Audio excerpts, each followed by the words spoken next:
Jimmy Olsen number 6.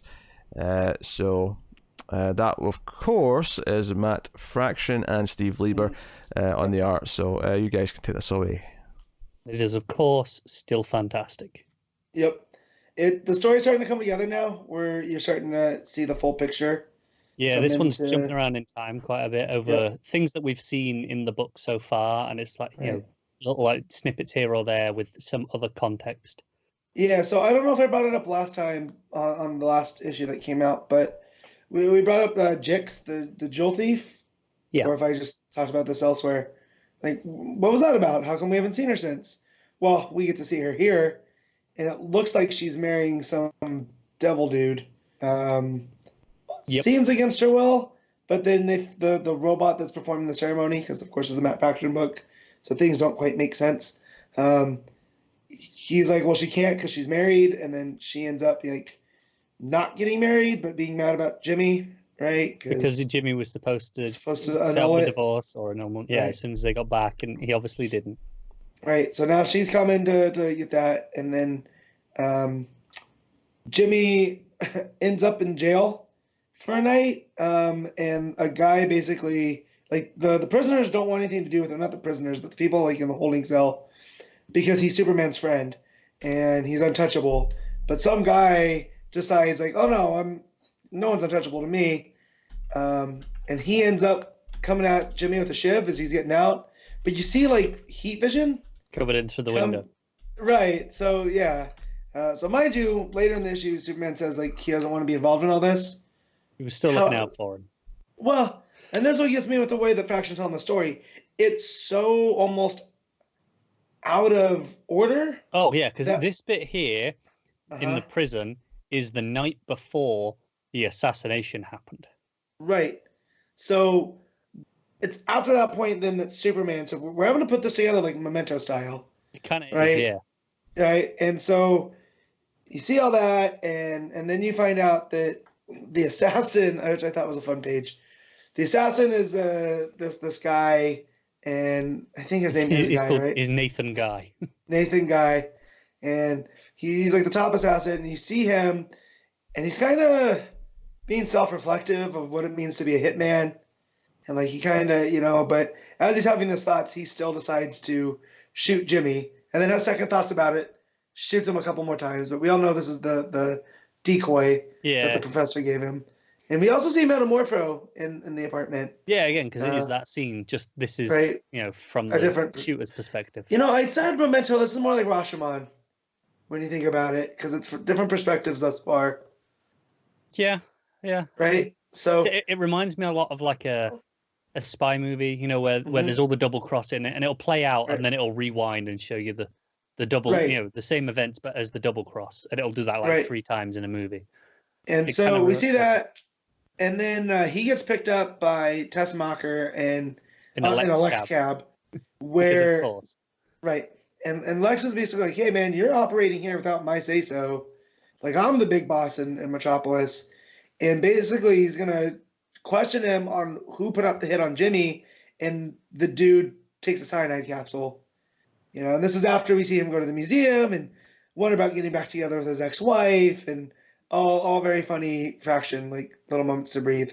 Yep. He takes that, and and Lex has to watch him die from the monitor, which I thought was pretty funny. Yeah, and he's like, well, another great mystery.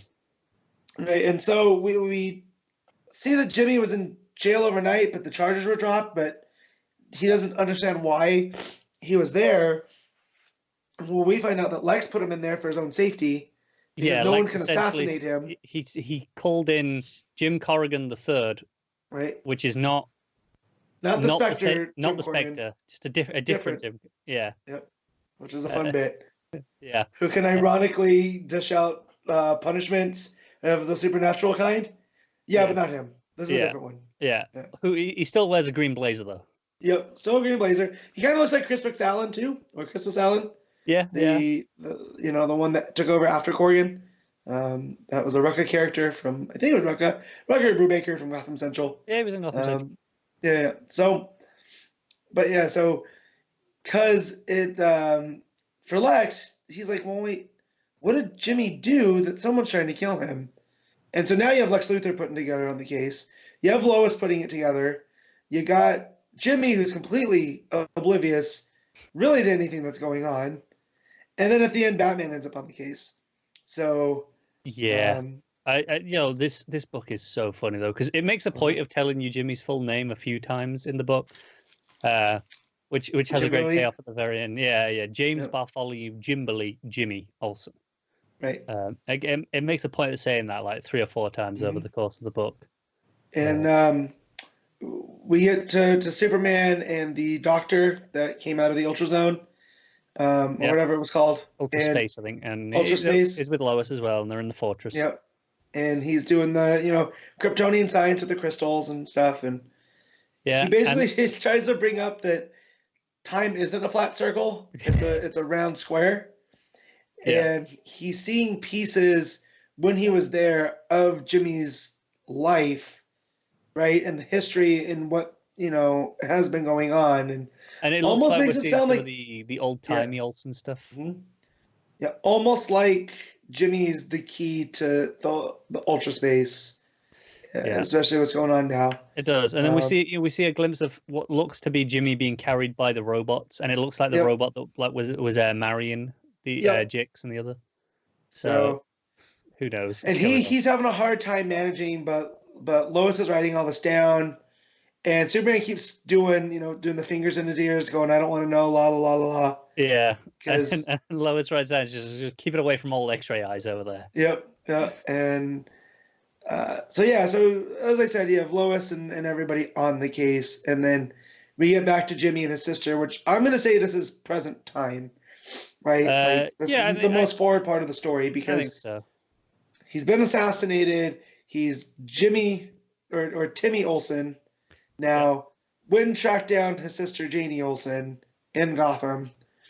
And he is walking the cat. Walking Dexter. When they basically get accosted by a bunch of people, and Dexter springs into action, which is pretty cool. And does what Dexter does best. Right, throws up the red. And they end up going back to Timmy Olsen's apartment, where there's more people waiting, and Timmy/Jimmy just takes a beating.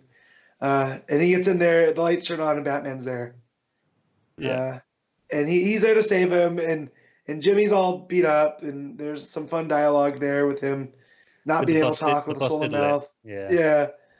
And Batman looks over, and he sees JD there. There's a real fun thing about, well, not necessarily they're after your brother. Your plays do rub people in Gotham the wrong way with how socially conscious they are, which I thought that was a pretty fun moment of Bruce almost being self-aware of it. He's a big fan of theater, I'm sure. Yeah. Right. And he looks over, and by Jimmy's sister's the Batmobile wheel. And he was like, is that my tire? Never mind. And no, Joe, what? I'm not doing this. No. And then Jimmy even calls him the world's suckiest detective, which I thought was pretty funny through the garbled language. And he puts him with Alfred. He's like, they're going to keep you safe. We're going to get to the bottom of this. Yeah, because it's like, Joe, what? This is too big for even me right now in Gotham, because this is bigger than Gotham. Because Lex isn't the one trying to kill you. Lex is protecting you, and so this is beyond me. So someone else will have to look into this. And he goes, "Oh, by the way, I had your name legally changed to Jimothy, like Jimphony. Sorry, like Symphony, but it starts with Jim. Batman always wins, Jimphony. Remember that." Jimphony.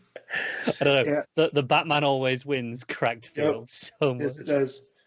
Well, it's almost like him being like Mount Fraction being, because I'm Batman. Like being we really brought that up on the last one about because Batman and whatnot, and but it's a whole lot of fun.